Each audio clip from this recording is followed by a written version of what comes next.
The most dangerous moment with a narcissist is not when they're angry, attacking, or discarding you.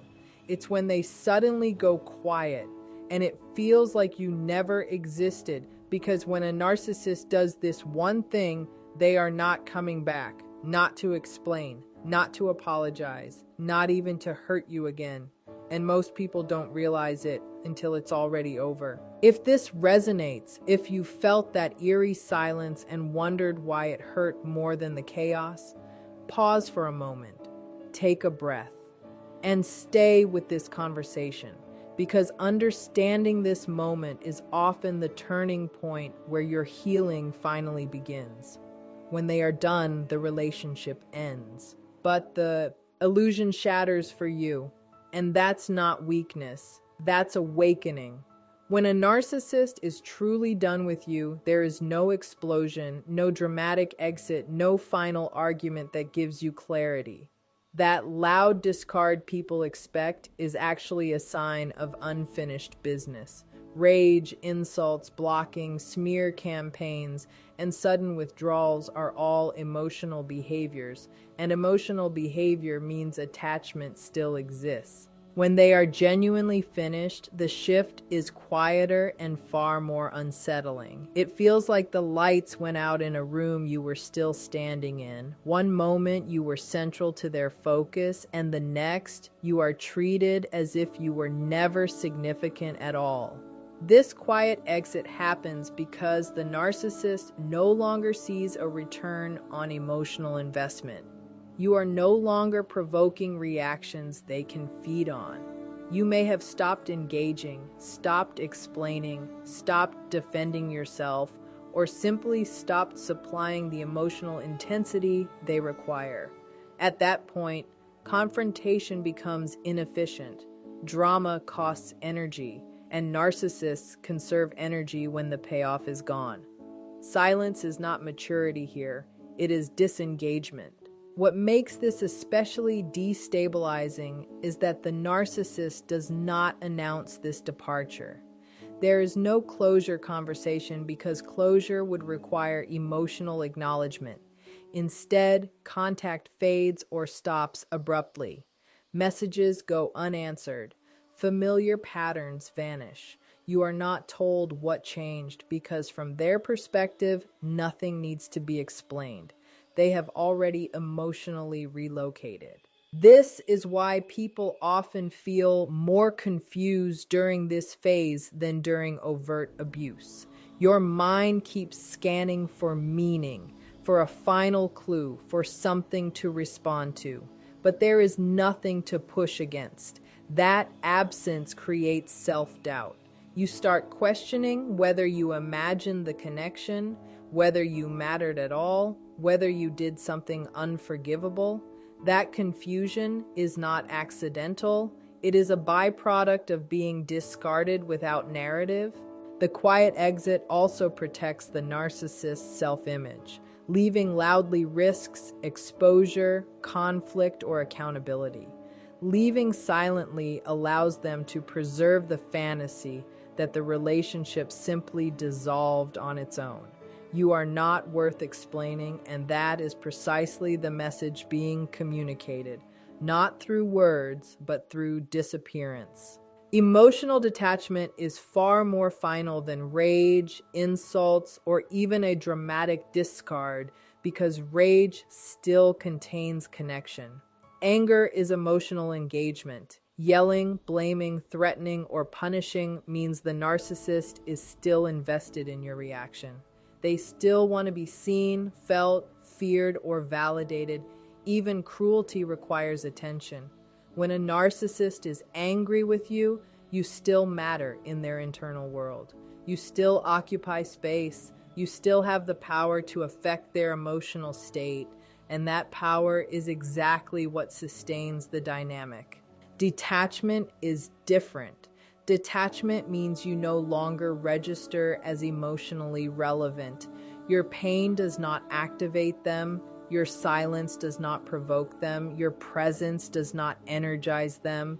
This is not growth or healing on their part. It is psychological withdrawal. They have shut down the emotional channel entirely because it no longer serves their needs. Where rage says, "You hurt me," or "You challenge my control," detachment says, "You are no longer worth emotional investment." This is why detachment feels colder and more destabilizing than abuse. Abuse gives your nervous system something to respond to. Detachment gives it nothing. The human brain is wired to seek resolution through interaction, even painful interaction. When that interaction disappears, the bond does not instantly dissolve. Instead, it lingers unanswered. You may replay conversations, search for meaning, or wait for a response that never comes. Meanwhile, the narcissist has already emotionally exited. Detachment also protects the narcissist's fragile self-image. Rage risks exposure. Arguments can reveal cracks. Detachment avoids accountability altogether. By disengaging emotionally, they avoid reflection, remorse, or repair. They do not have to admit wrongdoing if they simply stop caring. This allows them to move on without confronting the harm they caused, rewriting the relationship as insignificant rather than failed. For the person left behind, this emotional cutoff can feel like erasure, not because the relationship lacked meaning, but because it had meaning to only one side in a sustainable way. The silence communicates a brutal message, not that you were wrong, but that you are no longer necessary. And that realization often hurts more than any insult ever could. Indifference is the true ending because it signals the complete absence of emotional investment. Cruelty, manipulation, and even abandonment still carry emotional charge. They are active behaviors that require attention, intention, and engagement. Indifference requires none of that. When a narcissist becomes indifferent, you no longer serve a psychological function in their inner world. You are not someone to dominate, punish, impress, or extract emotion from. You are simply irrelevant. This is why indifference feels so dehumanizing. Human beings are wired to measure connection through emotional response. Even negative attention confirms existence. Indifference denies it. When a narcissist reaches this stage, they don't try to win arguments, defend their actions, or reshape your perception. They stop caring how you see them because your perception no longer matters. Your feelings, your confusion, and even your pain no longer register as meaningful stimuli. Indifference also explains the sudden emotional flatness people describe. There is no anger to respond to, no warmth to reach for, no tension to resolve. Communication, if it exists at all, becomes mechanical or non-existent. The warmth that once hooked you is gone, and the hostility that once terrified you is gone too.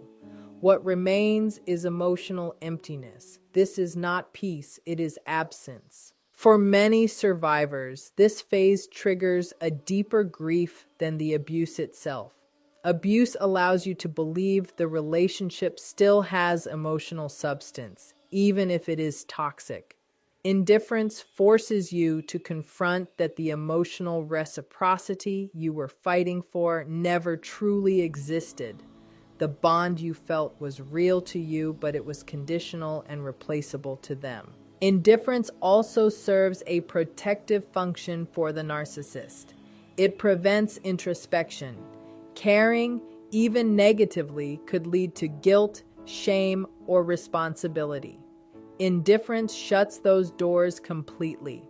By emotionally nullifying you, they can move forward without integrating the reality of what they did or how it affected you. This is why chasing explanations during this phase only deepens the wound. You are seeking meaning from someone who has already emotionally exited. The lack of response is the response. Indifference is not a phase to work through, it is the psychological endpoint. And recognizing that truth, as painful as it is, often marks the beginning of reclaiming your own emotional reality. Narcissists do not stop engaging because they suddenly gained insight or emotional maturity. They stop because they have secured replacement supply. This is one of the hardest truths to accept because it dismantles the hope that their disappearance means reflection, remorse, or growth. In reality, their emotional system is transactional. When one source stops producing admiration, validation, obedience, or emotional intensity, they redirect their attention elsewhere. The shift can appear abrupt, but internally it is often calculated and already underway. Replacement supply does not have to be better, healthier, or more compatible. It only has to be new. Novelty provides stimulation. A fresh person has not yet set boundaries, challenged the narrative, or seen behind the mask. That makes them efficient. Once that new source is in place, the old one becomes unnecessary. This is why the emotional cutoff feels so sudden. You are not being left because you failed. You are being left because you are no longer exploitable in the same way. This replacement explains the chilling calm that follows. There is no longing, no processing, no grief on their end. Emotional energy has already been reassigned. While you are still metabolizing the loss, replaying moments, and searching for meaning, they are mirroring someone new, telling a revised version of their story, and positioning themselves as unchanged and unaffected. The speed of this transition can feel like betrayal layered on top of abandonment. What makes this especially destabilizing is that narcissists rarely announce this shift. There is no honest admission of moving on. Instead, you may sense it through emotional absence, delayed responses, or sudden disinterest. If confronted, they may deny it or minimize it, because transparency would expose the mechanics of their behavior. Acknowledging replacement supply would require them to confront their pattern, and patterns threaten their self-image. This is also why trying to compete or prove your worth at this stage is so damaging. You are no longer in a relational dynamic. You are in a supply economy you did not agree to. Their departure is not a verdict on your value or your replaceability as a human being. It is evidence of how they regulate themselves emotionally. Once the function you served is outsourced, the attachment dissolves without ceremony, leaving you to process an ending they already abandoned internally. Closure is never given when a narcissist is truly finished, because closure requires recognition of impact, and recognition threatens their self-concept.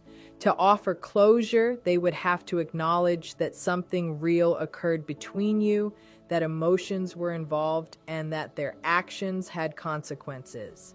That level of acknowledgement introduces accountability, and accountability destabilizes the carefully constructed narrative they live inside.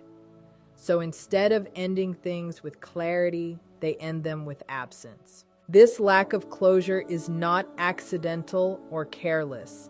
It is protective. By refusing to explain, discuss, or process the ending, the narcissist maintains psychological control even in disengagement. You are left holding unanswered questions while they walk away unburdened. The imbalance continues, just in a quieter form. You are searching for meaning. They have already erased the need for it. People often misinterpret this silence as confusion or emotional overwhelm on the narcissist's part. In reality, it is avoidance. Conversations about endings invite reflection, and reflection invites shame. Rather than risk that internal discomfort, they opt out entirely. Messages go unanswered. Attempts to talk are ignored or met with vague, dismissive responses. The door is not slammed shut. It is left hanging open just enough to keep you suspended. This suspended state is deeply distressing because the human nervous system seeks resolution. You may replay interactions, rewrite texts in your head, or imagine one final conversation that will make everything make sense. But closure from a narcissist is a contradiction. They are invested in protecting themselves, not in helping you heal. Any explanation they might offer would be self-serving, distorted, or incomplete, and often more confusing than helpful. The absence of closure also allows them to rewrite the story privately. Without a final conversation, there is no shared ending, only their version and your questions. They can minimize the relationship, deny its importance, or recast themselves as the reasonable one who simply moved on. You are left without a narrative anchor, which can make the loss feel unreal and invalidating. Understanding that closure will not come from them is a painful but necessary shift. The silence is not a puzzle to solve, it is the conclusion. The clarity you are seeking cannot be extracted from someone who refuses to emotionally acknowledge what occurred. When you stop waiting for answers from them, you begin the slow process of generating your own meaning, grounded not in their absence, but in your reality. Your confusion is not a personal failure or a sign that you are weak. It is evidence of psychological whiplash created by a sudden emotional disappearance. When a narcissist is done, the ending does not follow normal relational rules.